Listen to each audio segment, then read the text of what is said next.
سوال کئی قسم کے آتے ہیں کہ وہ روزہ رکھ لیتے ہیں پھر ٹائم پاس کرنے کے لیے فلمیں ڈرامے دیکھتے ہیں، تو کیا روزہ ہے؟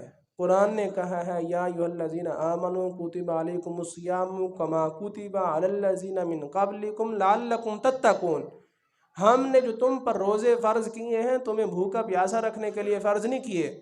اللہ کی رحمتوں سے کوئی اس کے خزانوں میں کوئی کمی ہے؟ کسی قسم کی کوئی کمی نہیں ہے۔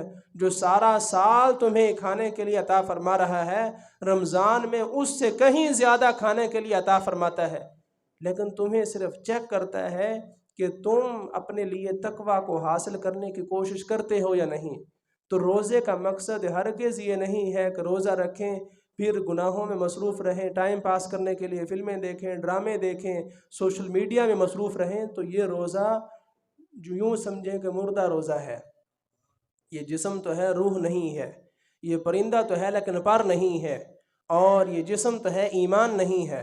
تو ایسا روزہ جو ہے وہ زیادہ فائدہ مند نہیں ہے۔ روزہ رکھیں، بہتر تو یہ ہے کہ آپ نیکی کے کاموں میں مصروف رہیں، اور اگر نیکی آپ نہیں کر سکتے تو کم از کم گناہوں سے تو بچیں۔ فلمیں ڈرامے دیکھنے سے بہتر ہے آپ سوئے رہیں، آپ آرام کریں، اور ان گناہوں سے تو کم از کم آپ بچ جائیں گے۔ اور اگر آپ نے ٹائم پاس کرنا ہے تو آپ قرآن کھولیں، آپ قرآن کریم کو جو ہے وہ پڑھیں، اور زبانی پڑھیں، دیکھ کر پڑھیں۔ قرآن کریم میں اللہ رب العزت نے ہر قسم کی صورت رکھی ہے۔ زیادہ پڑھنے کا دل چاہ رہا ہے بڑی صورت پڑھیں، تھوڑا پڑھنے کا جی چاہ رہا ہے چھوٹی صورت پڑھ لیں۔ اور اللہ رب العزت نے سورۃ البقرہ سے لے کر سورۃ الکوثر تک ہر قسم کی صورت قرآن میں رکھی ہے۔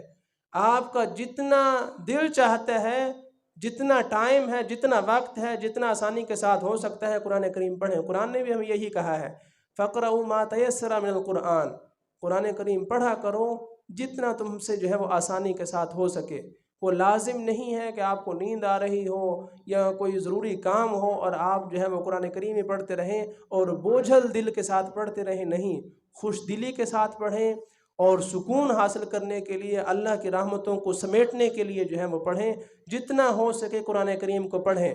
نہیں پڑھے ہوئے تو پڑھنا شروع کریں، پڑھے ہوئے ہیں تو ترجمے کے ساتھ پڑھ کر قرآن کو سمجھنے کی کوشش کریں، یعنی نیکی کے کاموں میں آگے بڑھیں۔ فَاسْتَبِقُوا الْخَيْرَاتِ، ہمیں حکم ہے کہ نیکی کے کاموں میں ایک دوسرے پر جو ہے سبقت حاصل کرو، آگے بڑھو۔ اللہ رب العزت ہمیں رمضان مبارک کا ادب و احترام اور تعظیم کرنے کی توفیق عطا فرمائے۔